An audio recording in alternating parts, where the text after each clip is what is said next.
BSc Part 3, Paper 2, Organic Chemistry, Unit 1, Spectroscopy, Nuclear Magnetic Resonance, NMR Spectroscopy by Dr. Chayan Mehta, Associate Professor, Government Girls College, Magra Punjla, Jodhpur. Hello students, आज हम कल के topic को NMR spectroscopy को ही continue करेंगे। कल हमने types of protons पढ़ा था, आज हम उसी को आगे पढ़ते हैं और जो नए तरह के प्रोटॉन है जैसे होमोटोपिक प्रोटॉन। होमोटोपिक प्रोटॉन जो है वो केमिकली इक्विवेलेंट प्रोटॉन होते हैं। किसी भी कंपाउंड में दो या अधिक प्रोटॉन केमिकली इक्विवेलेंट है या नहीं ये पता लगाने के लिए एक सरल प्रक्रिया अपनाई जाती है। इस प्रक्रिया में यौगिक में उपस्थित सभी हाइड्रोजन परमाणु बराबर बारी बारी से किसी एक अन्य समूह द्वारा विस्थापित करते हैं। ऐसा करने से यदि प्राप्त यौगिक एक ही रहता है तो सब्स्टिट्यूटेड हाइड्रोजन एटम होमोटॉपिक है। फॉर एग्जाम्पल, यहाँ हमने 2 मिथाइल प्रोपीन लिया है, यहाँ पर क्लोरीन द्वारा H का सब्स्टिट्यूट किया है, तो क्लोरीन से ये H सब्स्टिट्यूट किया हमने CH3 वाला, और क्लोरीन से दूसरा कंपाउंड में ये वाला H सब्स्टिट्यूट किया। A और B को क्लोरीन से अलग अलग सब्स्टिट्यूट किया, तो यहाँ पर दो अलग तरह के कंपाउंड बने, 3 क्लोरो 2 मिथाइल प्रोपेन और 1 chloro 2 methyl propane. First set के दो मिथाइल समूह A6H हैं, जिसमें से किसी एक को क्लोरीन द्वारा प्रतिस्थापित करने पर ये एक ही यौगिक बनता है। B में किसी भी हाइड्रोजन को प्रतिस्थापित करने पर ये यौगिक बनता है। तो यहाँ पर 1 क्लोरो 2 मिथिल प्रोपीन प्राप्त होता है। अतः 2 मिथिल प्रोटॉन 2 NMR सिग्नल देगा, क्योंकि यहाँ पर दो तरह के प्रोटॉन्स हैं, एक ये CH3 पे जो हाइड्रोजन है वो, और एक ये वाले हाइड्रोजन।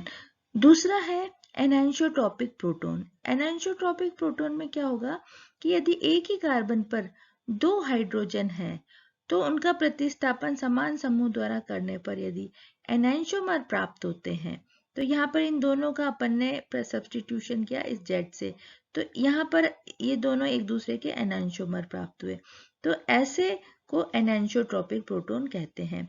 इथाइल ब्रोमाइड के प्रथम कार्बन से जुड़े हाइड्रोजन परमाणु को Z द्वारा प्रतिस्थापित करते हैं तो हमको एनांशोमर्स मिलते हैं, और ऐसे इथाइल ब्रोमाइड में NMR स्पेक्ट्रम जो है वो हमको 2 सिग्नल देगा। मिथाइल समूह के 3 तुल्य प्रोटॉन में से एक सिग्नल प्राप्त होगा, जबकि दूसरा सिग्नल CH2Br के 2 एनांशोमरिक प्रोटॉन से प्राप्त होगा। यहाँ पर हमने देखा कि जो मिथाइल ग्रुप का सिग्नल है वो एक प्रोटॉन देगा और एनांशोमर हाइड्रोजन का दूसरा प्रोटॉन देगा। अब हम देखते हैं डायस्टीरियोट्रॉपिक प्रोटॉन क्या है। ये हमने एग्जाम्पल लिया क्लोरोइथीन का। यहाँ पर हमने देखा कि जब हम इसके हाइड्रोजन को रिप्लेस करते हैं तो हमको डायस्टीरियो आइसोमर्स मिलता है। यहाँ पर हमने किस हाइड्रोजन को, इस हाइड्रोजन को Z से रिप्लेस किया और इस हाइड्रोजन को Z से रिप्लेस किया, तो ये दोनों एक दूसरे के डायस्टीरियो आइसोमर्स है। इधर हमने ये इस एग्जाम्पल में हमने इस हाइड्रोजन को Z से रिप्लेस किया और इस हाइड्रोजन को Z से रिप्लेस किया, तो ये भी दोनों एक दूसरे के डायस्टीरियोमर्स हमको मिले हैं। तो जो ये एग्जाम्पल्स हैं इनमें दोनों विनाइल प्रोटॉन का वातावरण समान नहीं है और न ही एक दूसरे के मिरर इमेजेस हैं, तो ये दोनों प्रोटॉन अतुल्य हैं तथा एक NMR में अलग अलग सिग्नल देंगे। इस प्रकार सेकेंडरी ब्यूटाइल अल्कोहल के 2 मिथिलिन प्रोटॉन डायस्टीरियोट्रॉपिक हैं, ये अतुल्य हैं तथा NMR में अलग अलग सिग्नल देंगे। यहाँ पर हम देखते हैं द्वितीयक ब्यूटाइल अल्कोहल, यहाँ पर भी हाइड्रोजन को आप Z से सब्स्टिट्यूट कर रहे हैं। कौन सी वाली हाइड्रोजन को? यहाँ पर आपको जो ये दोनों हाइड्रोजन है इनको जब हम Z से सब्स्टिट्यूट करते हैं तो इधर वाली हाइड्रोजन को सब्स्टिट्यूट करने पर ये फॉर्मूला बनता है और इसको सब्स्टिट्यूट करने पर ये बनता है। ये दोनों एक दूसरे के डायस्टीरियो आइसोमर्स हैं और ये दोनों अलग अलग होते हैं, तो 2 सिग्नल्स ये प्रदर्शित करेंगे। तो इस प्रकार हमने देखा कि इस फॉर्मूले में प्रोटॉन्स कितने प्रकार के हैं और उन प्रोटॉन्स की वजह से जो है हमारे को NMR सिग्नल्स मिलते हैं। तो प्रोटॉन कहाँ होते हैं? न्यूक्लियस में होते हैं और प्रोटॉन की वजह से न्यूक्लियस में हमको एनएमआर सिग्नल मिलते हैं। यही कारण है कि ये एनएमआर स्पेक्ट्रोस्कोपी कहलाता है। तो यहाँ पर न्यूक्लियस का हम देखते हैं कि विशेष प्रभाव है इस तकनीक में। तो न्यूक्लियर शील्डिंग और डी शील्डिंग क्या है?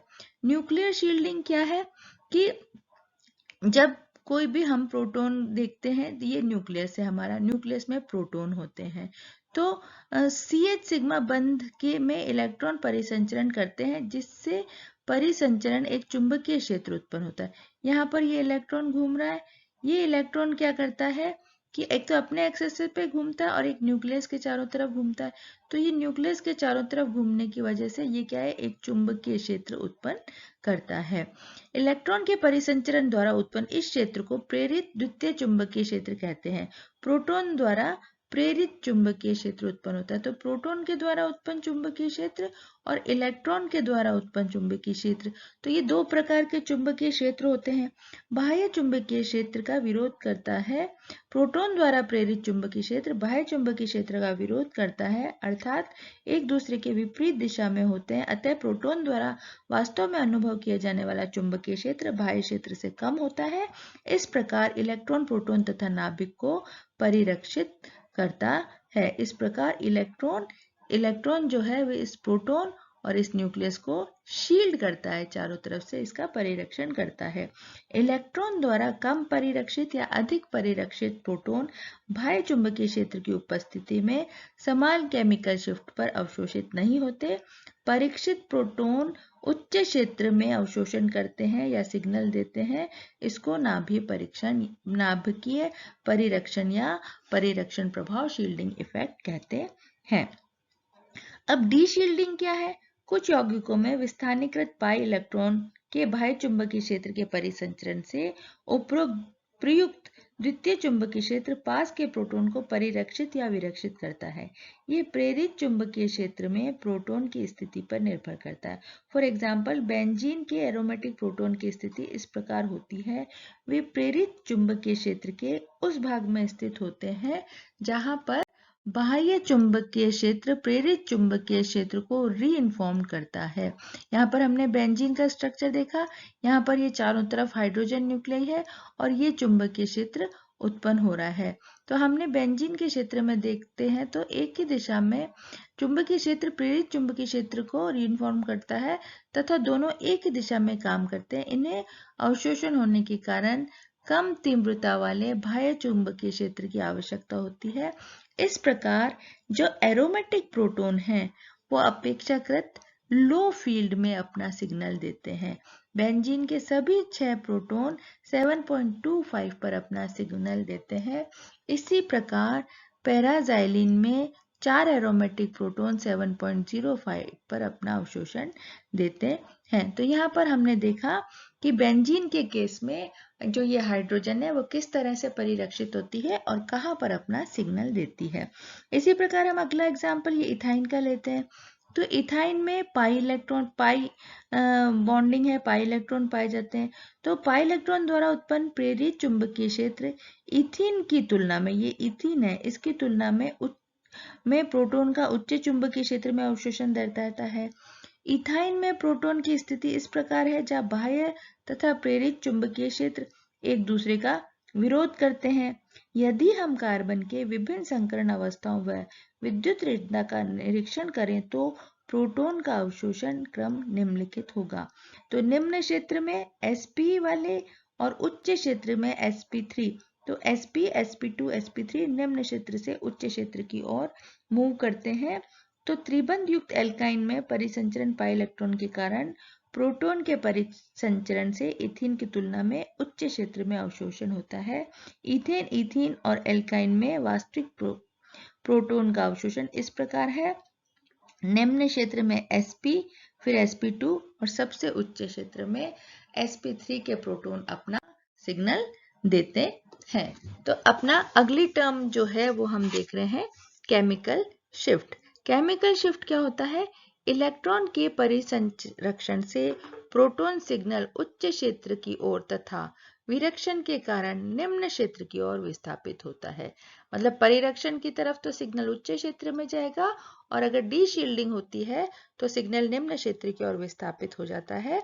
इस प्रकार एनएमआर सिग्नल उच्च तथा निम्न क्षेत्र की तरफ विस्थापित होते हैं।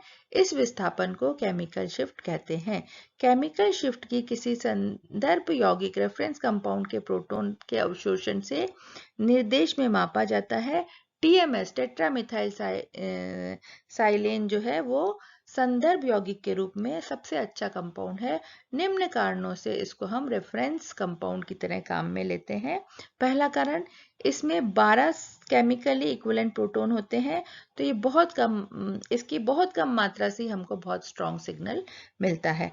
दूसरा, सिलिकॉन में बहुत कम विद्युतरणीय होने के कारण इसके प्रोटॉन अत्यधिक शील्ड होते हैं, जिससे कि कार्बनिक यौगिक में उपस्थित प्रोटॉनों की तुलना में इसका सिग्नल उच्च होता है, इसका सिग्नल स्पष्ट होता है। अनहाइड्रोजन की तुलना में इसका सिग्नल स्पष्ट होता है। किसी दूसरे सिग्नल से टीएमएस का सिग्नल बाधित नहीं होता है। यह प्राय सभी ड्यूटरेट विलायकों में विलयशील होता है। यह एक कम क्वथनांक वाला द्रव है और नमूने से सरलता से अलग किया जा सकता है। यह अपेक्षाकृत अक्रिय है, इनएक्टिव है, इसलिए इसमें किसी भी कार्बनिक यौगिक का कंपाउंड विलयन बनाकर उसको से एनएमआर प्राप्त किया जा सकता है। ये उसमें कोई भी इंटरफेरेंस नहीं करता। Representation of chemical shift. Chemical shift को जब हर्ट्ज इकाई में दर्शाया जाता है तो ये बाह्य चुंबकीय क्षेत्र की सामर्थ्य के समानुपाती होता है। प्राय भिन्न भिन्न चुंबकीय क्षेत्र सामर्थ्य वाले स्पेक्ट्रोमीटर का उपयोग किया जाता है।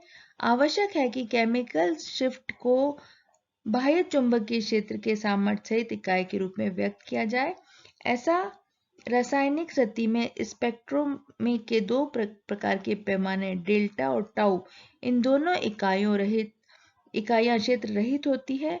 किसी उपकरण में प्रचलन आवृत्ति चुंबकीय क्षेत्र के समानुपाती होती है। डेल्टा स्केल की गणना हम इस समीकरण के द्वारा करते हैं। यहाँ पर हम देख रहे हैं delta is equal to TMS से प्रेक्षित स्थिति इंटू 10⁻⁶ अपॉन उपकरण की आवृत्ति। बेंजीन का एग्जाम्पल लेकर हमने केमिकल स्थिति डेल्टा का मान निकाला है, तो 21 ये हर्ट्ज, ये वैल्यू 7.27 पीएम पर हमको बेंजीन का सिग्नल मिलता है। उपरोक्त समीकरण में केमिकल शिफ्ट को हर्ट्ज में जबकि उपकरण प्रचलन आवृत्ति मेगा हर्ट्ज में दर्शाया गया है। अतः डेल्टा की इकाई पार्ट पर मिलियन है। डेल्टा स्केल पर टीएमएस सिग्नल की स्थिति को हम यहाँ पर 0 मानते हैं। अधिकांशतः कार्बनिक यौगिक में प्रोटॉन की केमिकल स्थिति 0 से लेकर 10 तक वाले सिग्नल में कहीं भी पाई जाती है। टाउ सिग्नल जो है वो डेल्टा सिग्नल से रिवर्स है और यहाँ पर टाउ स्केल पर टीएमएस सिग्नल में ये जो है 10 है और इन दोनों स्केल के बीच में निम्न संबंध है। Tau is equal to 10 minus delta, tau plus delta is equal to 10, अर्थात बेंजीन प्रोटॉन की रासायनिक स्थिति डेल्टा पैमाने पर 7.27 है और टाउ पैमाने पर 10 माइनस 7.27 2.73 है। तो यहाँ पर हमने देखा ये टीएमएस, ये एनएमआर का स्केल है। यहाँ पर हम देख रहे हैं डेल्टा वैल्यू में 0 से 10 तक इस तरह है और टाउ वैल्यू में 0 से 10 तक इस तरफ है। इस क्षेत्र को उच्च क्षेत्र विरेचन कहते हैं और इस क्षेत्र को निम्न क्षेत्र विरेचन कहते हैं। तो हम जो भी किसी कंपाउंड का एनएमआर बनाएंगे वो हम इस तरह के ग्राफ पे उसको आपको दर्शाएंगे। तो अगली क्लास में हम आपको कुछ एग्जाम्पल्स से एनएमआर बनाना सिखाएंगे।